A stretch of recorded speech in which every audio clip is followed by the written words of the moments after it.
toward the middle of the show what the Knicks need to do in order to put themselves in title contention, or at least they're certainly in title contention, to get beyond how they got where they got this year. Get to that in about 10 minutes or so. But first, Pacers are going to their second NBA Finals in their franchise history. The first time they've gone in 25 years. They went there in 2000, lost to the Lakers in what was the first of the Shaq and Kobe three-peat. So they win Game 6 on Saturday night, 125-108, in a game that was tight in the first half. Pacers led by 4 going to the locker room, blew the doors open in the third quarter, and just kind of continued that pace throughout the rest of the fourth quarter to win this basketball game. Again, we'll touch on the Knicks side in about 8 to 10 minutes or so. But for the Pacers, the victors in this instance, the thing that I found incredible and what I respect so much about Indiana is they, and I've joked throughout these playoffs, they play to their team name. They make you play their pace, and if you don't, well, really, you can't play it as well as they can, and if you don't play it at all, styles make fights. They're just going to find a way to beat you more times than not. Is that this is a team that wears the opposition down. That was the best offense in the NBA, certainly of the second half of the season since January 1st. They've got the second best record in the NBA to the Oklahoma City Thunder. You talk about a squad with Tyrese Haliburton, who, again, the discussion coming into these playoffs, overrated, underrated, all of it. Well, I think he proved, and I talked about this after his masterpiece in Game 4, he's an underrated basketball player because he gives you what you need. Again, a shooting efficiency, he's not quite there yet. He does need to refine his offensive game a little bit. He is in year 5. It's not like this is going to be stagnant for the rest of his NBA career. But they've got depth. And the thing that I've noticed throughout this series, and particularly in Game 6, that I found incredibly easy to root for this Pacers team, man, when it comes time to do so, they can lock you up. Andrew Nembhard, who I loved out of the draft a few years ago, my buddy Mike Guido can attest to that. We've done draft shows. We're going to do another one this summer in about a month or so, or actually a few weeks or so for the 2025 draft. Love Andrew Nembhard coming out of college. He was outstanding against Jalen Brunson. So Brunson, again, in this game, not efficient shooting, but the numbers are awful. He's 8 for 18, 2 for 7 from 3, 19 points. It was the fact that Nembhard, primarily guarding Brunson and picking him up full court, not scare the moment. You talk about a guy in Andrew Nembhard who had 6 steals in this basketball game. 6 steals in a closeout game at home. Held the Knicks to 108 after the Knicks had trounced Indiana the previous game by dropping 111, and obviously a more balanced game for New York. So listen, they have a championship coach, Rick Carlisle. This is a team that's going to be more than capable of competing with Oklahoma City. You'll see my prediction at the end of today's show. I'll say this in the front end. I'm not buying necessarily that this is just going to be this stomp fest. This could be a sweep, a 5-game contest in favor of the Thunder, and that the Pacers are just outmatched. I think we kind of made that mistake multiple times throughout these playoffs where I made the idiotic move. I said the next Monday on the show after the weekend the playoffs started, I said I regretted my pick after the first game, picking Milwaukee over Indiana. I'm like, what was I thinking? I know Giannis is awesome. He's far and away the best player in the series. And Indiana has like the next 5 best players after that. Like it's the depth. I was like, what was I thinking? Pacers ended up winning that in 5 games, the Dame injury, all of it. Go to Cleveland, number 1 overall seed in the Eastern Conference, 64 wins. I picked the Pacers in the front end because the Cavs were beat up. I thought the Cavs were a regular season basketball team, and they did an outstanding job of containing Donovan Mitchell. He had a big series, but containing the ancillary pieces for Cleveland, and they ended up closing them out in Cleveland. 0-3 were the Cavs against the Indiana Pacers. And then they take out the Knicks in this 6-game series, which was tight through the first 5. And then in Game 6, Indiana kind of asserted their dominance and made the Knicks play to their pace. It's like when the Knicks slowed things down. And again, I'll get to New York. I feel like folks are overreacting a little bit to how the Knicks style play works because, I don't know, it was a close series, but they knocked out Detroit, an up-and-coming team with Cade Cunningham, and they helped them knock off the defending champs.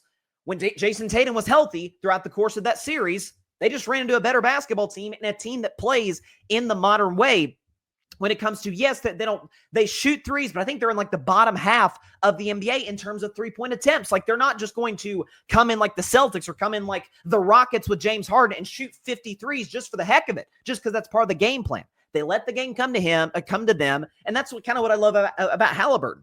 If it's his offensive game, like it was in Game 4, he'll drop 35 in your head. If it's Pascal Siakam, and again, we'll get into why I thought Haliburton should have gotten the conference finals MVP over Siakam, but there's no question about it. Both those guys are outstanding. Siakam can give you 30 or 40 points any given night in the postseason. Okay, you had What's my man's name? Matherin, who can give you a punch off the bench. Miles Turner can be a good two-way player, can be a good sort of 8 points, 13 boards, 3 blocks guy. True big man in the NBA. And you see a little bit with Indiana what you saw with Oklahoma City. I talked about this on Friday. The video actually just got uploaded about an hour ago on the YouTube channel, so feel free to check it out, where the Thunder do construct their roster. Sam Presti, who's a great GM, they constructed their roster in the way that, like it or not, and I'm not crazy about it, but you kind of have to in today's modern NBA CBA, where it's you got your superstar, and I think it's fair to say, folks, at this point, you lead your team to the finals. You are a superstar, Tyrese Haliburton. You've got your superstar. You're going to have your number 2 guy, Siakam, and then Jalen Williams. That'll be a fun sort of back and forth to see between those two. A champion, young player, first-time All-Star. And then we're just going to load the roster with what fits around the number 1 guy. And we're obviously going to have a great coach, Carlisle, Dagnall. That's going to be a fun sort of chat. Again, Carlisle's got title experience. Dagnall, not so much, but Dagnall's a great coach. So the matchup's going to be fun to watch. But again, Indiana, Oklahoma City, I saw a stat where they're like, neither played a dime into luxury tax, second apron. That's not even an issue for either of those squads. I mean, the biggest decision for Indiana, do we keep Miles Turner? Which the irony, and I shout out to Miles Turner, I'll say this, it felt like around 2019 to about, I'd say as recently as 2023, it felt like he was like the big fish in the trade market that the Lakers were going after and other teams were going after the last few seasons. And Indiana said, nope, we like him. We think we can win with him as a part of what we're trying to build here. And that's what we got. So shout out to the Indiana Pacers. Quickly on the conference finals MVP, because I don't want to spend too much time on it. If it were finals MVP, I'd feel differently, because that's to me like a legacy defining type of award.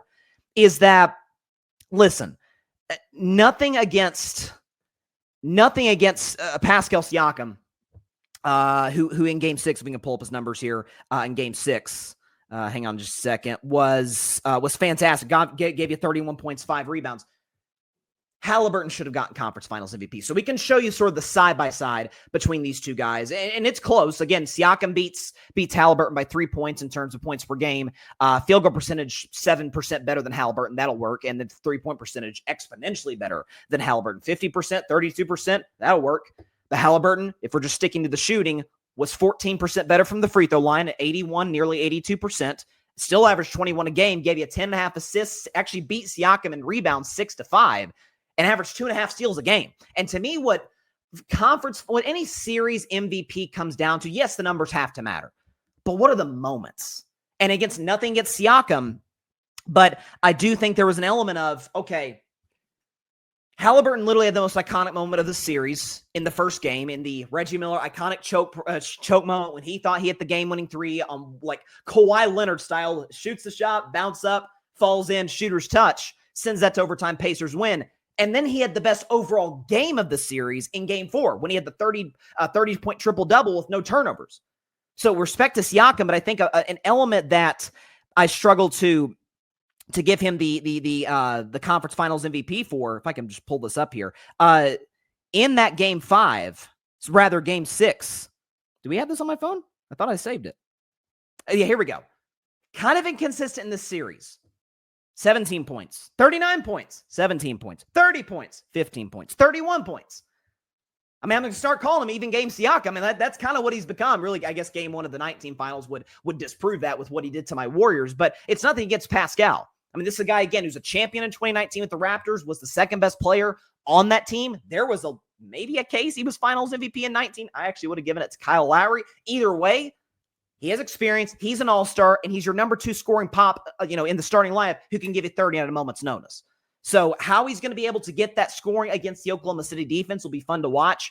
But again, to me, series MVPs, if it's tight, if the numbers are relatively close, which in this instance, Siakam to Haliburton, they are, to me, you got to then give it to the guy who had the most iconic moments from the series. The game-tying shot and the Reggie Miller choke in game 1, and then game 4, the 30-point triple-double with goose egg turnovers. So shout out to the Pacers, more than worthy Eastern Conference champion. Shout out to my guy, Patrick Brown, who's from Indiana. He's a Lakers fan, but he had said all playoffs long, like, there's a 50-win team in the Eastern Conference. We're not paying attention to them. We're just talking about the Celtics and the Cavs and, the Knicks are a fun. There's a team in Indiana that's playing really good basketball. Watch out for these guys. And shout out to Tyrese Haliburton. Shout out to Pops Haliburton, who's in the building. He'll be there for the finals. I don't imagine courtside. I don't want to see him get into a nose to nose with SGA, but nonetheless, that's what we have. So Pacers and Oklahoma City Thunder finals. Not the one we thought we would get necessarily. Not the one that NBA fans, unless you're a Thunder or Pacers fan, were just clamoring to see. But at the end of the day, it's an interesting series. I mean, again, style play. We'll show you more of the numbers at the top of the next hour when I do my prediction for the series. But it's going to be a better finals than you think. Let's put it that way. That's what I'll throw out there. Thanks so much for watching the show on YouTube, and be sure to go click that big red subscribe button and check out the other clips and full shows from Carving It Up Live, as well as our other incredible content creators here on the Grid Network.